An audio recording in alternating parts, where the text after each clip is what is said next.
cost me almost $400. That was a lot of money to spend on a service that was so subpar.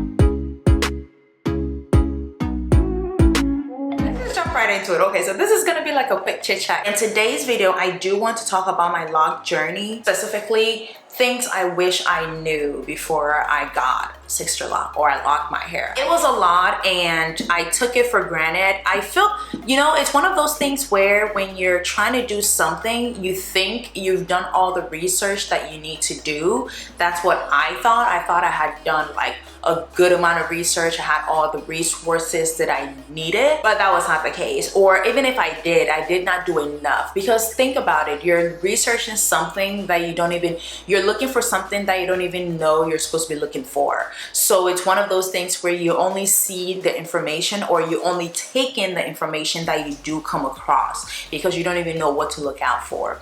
But I'm also a big proponent on you learn, you live, you learn. So the more you experience, the more you learn from those experiences. So I'm not really bumped by it per se. So I did get SISTERLOCKS, and here we are. You all are gonna see a video of me styling it this way, but I love it. I have no regrets at all, y'all. Like, no regrets at all. But one of the things that became apparent when I first got my SISTERLOCKS installed was the scalp pain. My scalp hurt so much. They started at 9 a.m. They started parting my hair. I got it done in Ghana because I went to Ghana and then I did that as well. But they started parting my hair at 9 a.m. and I left there at 10 p.m. and that was only because the power went out. The goal was to finish it the same day. If you know the interlocking process for SISTERLOCKS, the tug, the pull, and having 4 to 5 people do that on your scalp at the same time, consistently between 9 a.m. to 10 p.m. That was crazy, y'all. And mine were very small. Like, as you can see, my locks are tiny. My scalp was in so much pain for at least 4 to 5 days. One thing I have noticed is that it doesn't stop. It continues. Like, not that it continues, but when you do get a fresh retie, especially when your locks are fresh and new, they do have to tighten it up so that it doesn't unravel easily, just to control the growth and at least to get it to the point to mature. I know some people, when they do go for the retie, they ask that it should not be made super tight, but for my locks being new, I could not afford to do that. And also, due to the maintenance issue that I had prior to going to the SISTERLOCTician that started to lock my hair like properly, I could not risk not tightening my roots. But it is painful. So if you have a tender scalp, you might want to brace yourself for it. But even with all that pain, I still had no regrets because I was looking at the end game, like moments like this when I can actually enjoy my hair. So this was the end goal for me. The second thing also that became apparent, or I wish I knew, was the itching of the scalp. For whatever reason, I was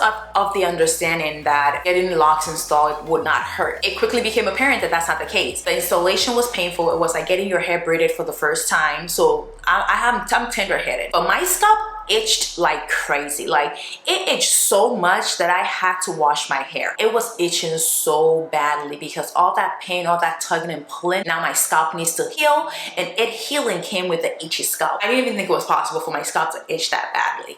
And I also had dandruff as well, so it made it worse. That itch will make you want to literally slam your head on a wall. That's how bad it is, y'all. Like, I'm not exaggerating. It was that bad. It was that intense. The other thing also is that when you first get your SISTERLOCKS installed, or even microlocks, depending on where your hair is, whether it's on the thicker, fuller side or the finer, lighter side, it will look very lightweight and it won't look especially full. Like how my hair is looking right now, this is not how it looked when I first got it SISTERLOCK. It was very light. It looked very scattered, but now it's very full. But especially around the hairline, if you don't have a lot of, if your hairline is not full, you're gonna notice it really quickly that your hairline is not full because of how the locks are gonna appear. It's gonna look very scanty, and I was a bit perturbed at first. I didn't like the look of it for a while, but after a while, it grew on me. Like after a day or two, it grew on me, and I understood what the process my hair was going through,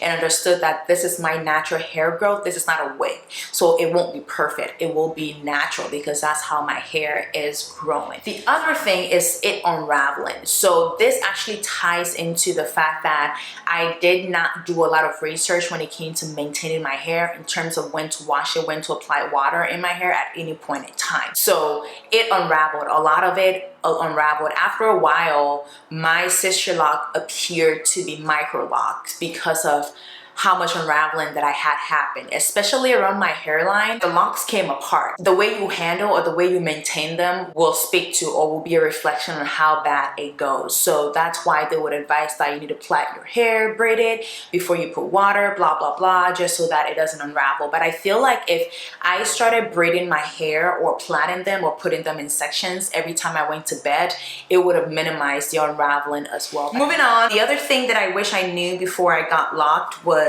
finding a good loctician for maintenance or retie. That was a big issue for me because I knew that I can potentially get to the point where I can do my own reties, but at least for the first 6 months or the first year, I wanted to go to a sister loctician for my reties and maintenance. And I wish I had done research of somebody and possibly even scheduled an appointment or several appointments for my retie services before you go ahead to do it. Find out how the booking system works for the person that's going to do the install for you. If they're the same person that's going to help you maintain and do the reties for you, book your appointments ahead of time as well, because that's a huge factor. If you don't stay on a schedule, the worse your locks get, the more problems are likely to happen, especially when you're new or you're now starting out fresh. You have baby locks. So keep that in mind. I wish I found a good place for retie before I even got locked. So if you're planning on getting your hair locked, please make sure you find a good loctician. Consider your reties. So consider the pre and the post maintenance of it as well. The other thing that I wish I knew was the cost for maintaining the hair. So I had a fair idea of how much it was going to cost me,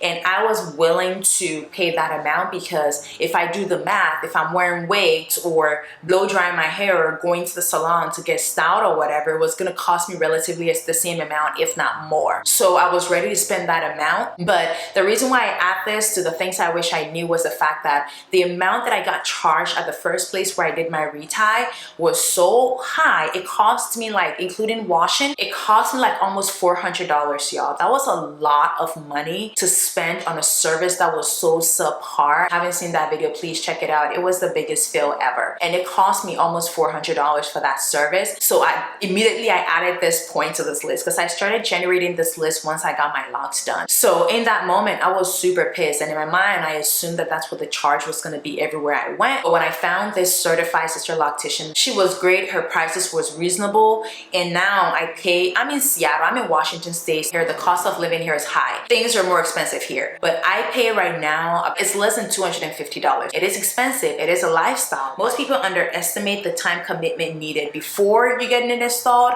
getting it installed, and after you get it installed. I have a bigger head and my locks are very, very tiny, so they do take time. My first retie with the new loctician that I went to, the very good one, because I had so many problematic areas and a lot of my locks had unraveled or loosened up because the first retie did not do it properly. It took me like 8 hours. Like, it took me the amount of time it would have taken for an install just to fix all the issues that I had, but it was worth the time because of all the errors that had happened in the past. So the people that you're seeing on social media right now where their locks are fully matured and it's looking pretty and nice, it takes time to get to that point, and you also have to be ready to invest that time and be patient. Don't be discouraged about how your hair will look at the beginning stages because it's going to get better. It's definitely going to get better. I'm not even at that point and I'm loving it right now, so keep that in mind. Because you're locking your hair, you're literally locking your strands at the stage in which they're in. And as they grow, you're locking them. So if certain parts of your hair grows faster than other parts, then one thing I noticed or became apparent was that it becomes more noticeable. When I had loose textured hair, I could just pat my afro in and you couldn't see it. But with your locks, you notice that, like, I have certain locks that are like super long because the lock actually was effective, whereas certain areas where the lock came apart at some point are now appearing shorter.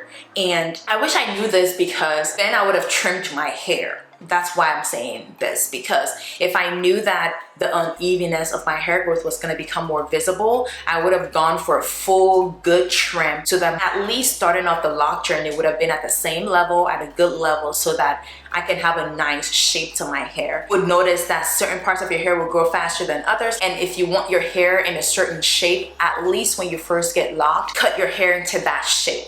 Because once you start the journey, you won't be able to trim your hair for a while because you have to wait until your locks mature. But all in all, for me, I love my hair in the state in which it's in. I understand and I love the imperfections and the perfections that comes with it. So we good over here. I wish I knew that I had to keep my hair braided when I wasn't going out or styling it or anything in between, like being at home and sleeping every night. I think that was the biggest issue that impacted me negatively, putting my hair in plaits or sectioning them or braiding them. And I did not do that, so I wish I knew that. Share your experience in the comment section below for me, and I'll see you in